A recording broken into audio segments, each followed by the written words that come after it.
Hey guys, in this video we're going to test the RTX 4060 Ti 16GB and see its capabilities using native rasterization, upscaling, frame generation, and of course ray tracing. But first, a short word from our sponsor. Tired of seeing this pesky watermark? Then come on down to GVG Mall! GVG Mall is your one-stop shop for Windows operating system CD keys. From Windows 10 Home to Windows 11 Pro, they got you covered. But they also sell items like in-game currencies, PC peripherals, and game keys on their website. They are currently running their Back to School Super Sale, and you can save as much as 85% on your purchase. And on top of that discount, you can also use our promo code JEGS on your checkout to slash another 25% off on your purchase. Their CD keys are 100% legit, and here's me actually trying to use the CD keys I got from GVG Mall on my previous purchase. The keys are easy to activate, and in case you encounter any problems, GVG Mall offers 24/7 support. The link to their website will be down in the description. Thank you GVG Mall for sponsoring this video. So I've been getting a lot of comments telling me why I don't test the RTX 4000 series GPUs using frame generation. So here it is. I'm going to try and test the RTX 4060 Ti 16GB using DLSS 3, frame generation, and ray tracing.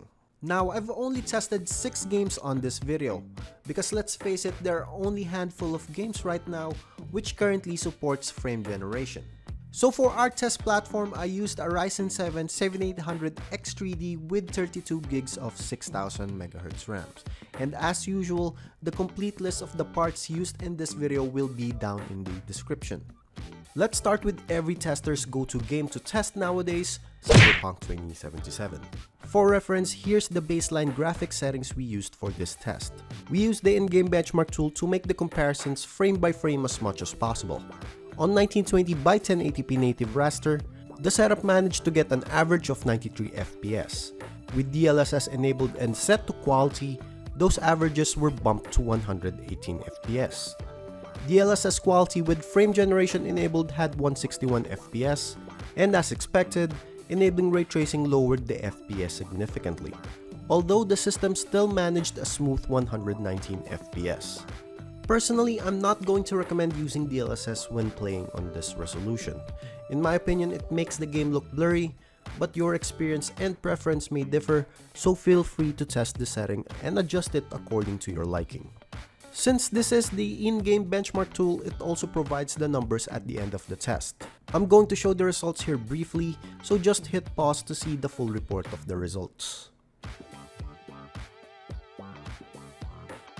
Now we do the same test on 2560 by 1440p resolution using the same graphics settings. The 4060 Ti 16GB performed somewhat okay. On native raster, it averages a playable 60 FPS. With DLSS enabled and set to quality, the performance improved around 15% at 69 FPS. Now here is where the 4060 Ti gets a massive boost. With DLSS set to quality and frame generation enabled, the 4060 Ti averaged around 100 FPS, which is almost a 70% increase in performance going from native raster. And again, when ray tracing was enabled, FPS dropped significantly and was reduced to 74 FPS. Now don't expect a smooth gameplay with ray tracing enabled on this resolution without using DLSS or frame generation. So I'm definitely going to recommend using DLSS quality on this resolution and maybe enable frame generation depending on your preference. So here are the results. Again, just hit pause to see the full reports.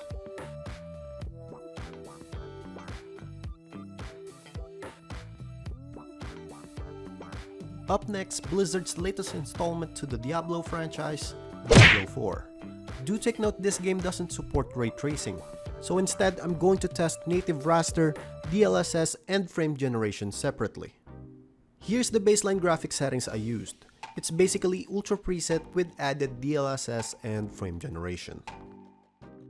The 1080p test results were pretty straightforward, with the FPS increasing as I added more features to the settings.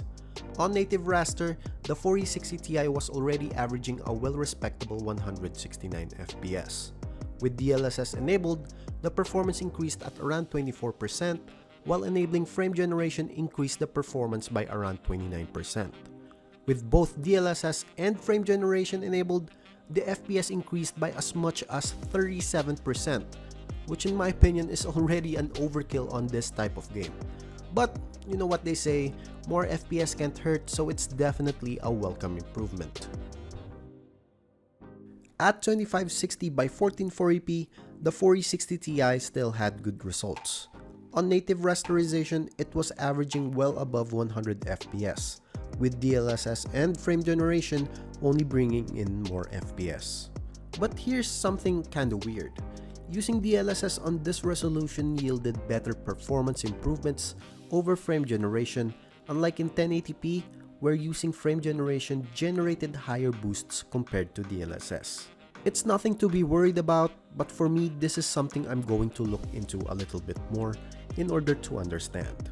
Again, enabling both DLSS and frame generation was an overkill, as it gave a total of 50% better performance in comparison to native rasterization. On to Forza Horizon 5. Now, from what I can remember, when this game was launched, it only had ray tracing support when showcasing cars on Forza Vista. But apparently, Playground Games, Forza's publisher, eventually updated the game to have full ray tracing support. The game also has an in-game benchmark tool, so we used that to have a frame-by-frame comparison.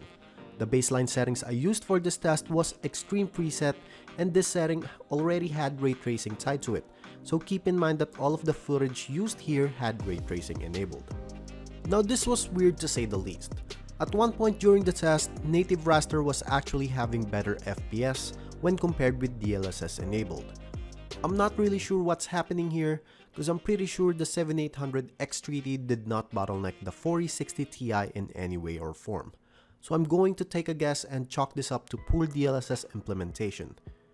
Enabling frame generation had significant increase in performance at around 40%, while enabling both DLSS and frame generation had performance increase of around 43%.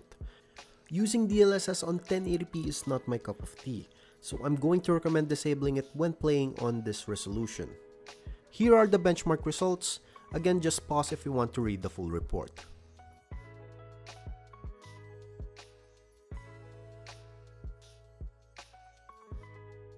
The testing on 1440p had pretty much the same trend of results. Using DLSS almost had no difference in terms of FPS averages when compared to native raster. Using frame generation gives around 28% boost in FPS, while using both DLSS and frame generation gives a solid 32% boost in FPS. In my opinion, playing on 1440p Extreme Preset with frame generation and DLSS quality should be the sweet spot for this GPU if you're into using AI upscaling. But if you like native rasterization and still prefer it over upscaling, 1080p Extreme Preset is more than playable. Here are the benchmark results. Again, just pause if you want to read the full report.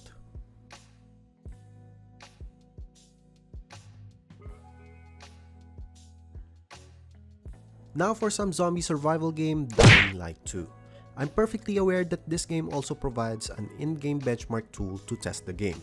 But the testing method of the benchmark tool was too erratic for me to collect accurate results, as the benchmark tool constantly jumps from one scene to another.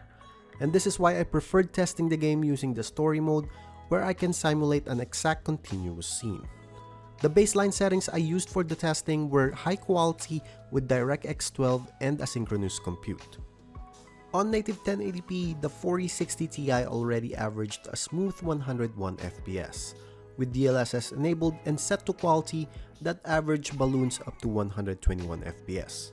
With FrameGen also enabled, it further increases the average at around 150 FPS. It also handled ray tracing fairly well, as it averaged 110 FPS with DLSS and FrameGen enabled. In short, the 4060 Ti 16GB delivers a smooth gaming experience when playing Dying Light 2 on 1080p. The same trends of results are seen when playing in 2560 by 1440p. Even on native raster, the 4060 Ti still produces playable frames. Using DLSS and frame generation will give you frames north of 100 FPS. Playing with ray tracing is still possible, but I suggest using DLSS and frame generation when enabling this feature. Expect below 60 FPS if you're going to play ray tracing without any form of upscaling. We now go to one of my favorite games to come out in 2023, Hogwarts Legacy. The test was conducted on Hogsmeade where most players experience frame drops. Here's the baseline graphics settings I used for this test. Ultra preset with anti-aliasing set to temporal high. On 1080p native rasterization, the 4060 Ti 16GB managed to average 85 FPS with erratic frame times. Enabling DLSS and setting it to quality boosted the FPS by as much as 28% and made the frame time smoother. With FrameGen also enabled, we see the FPS increase by as much as 80% with the frame times being almost flat all the time. But here's where the results get tricky. Even though the FPS when ray tracing is enabled are playable, you can see frame times were very erratic. So this can be considered as micro stutters and can be very annoying to experience when playing. The testing on 1440p still yielded playable numbers.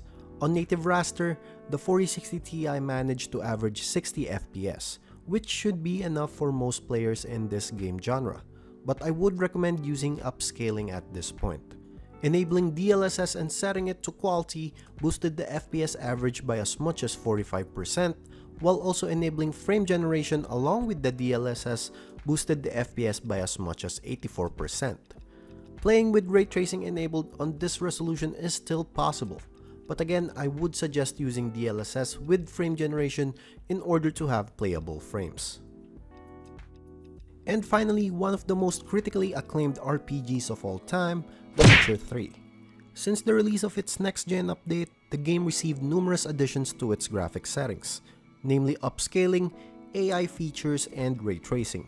Here's the baseline graphics settings I used for this test. Ultra preset with most post effects set to off. Native 1080p raster yielded an average of 104 FPS, which is a very good FPS for this type of game. Enabling DLSS and setting it to quality boosted the FPS by as much as 37%, while enabling both DLSS and frame generation boosted the FPS by as much as 81%. And take a look at those frame times. It's as flat as you can possibly get, which is a good thing. Setting the ray tracing to ultra with DLSS and FrameGen enabled will still get you playable frames, but in my opinion is not worth it. The performance loss was way too much. In comparison to native raster, the performance dropped by as much as 15%. As expected, the trend of results continued at 1440p.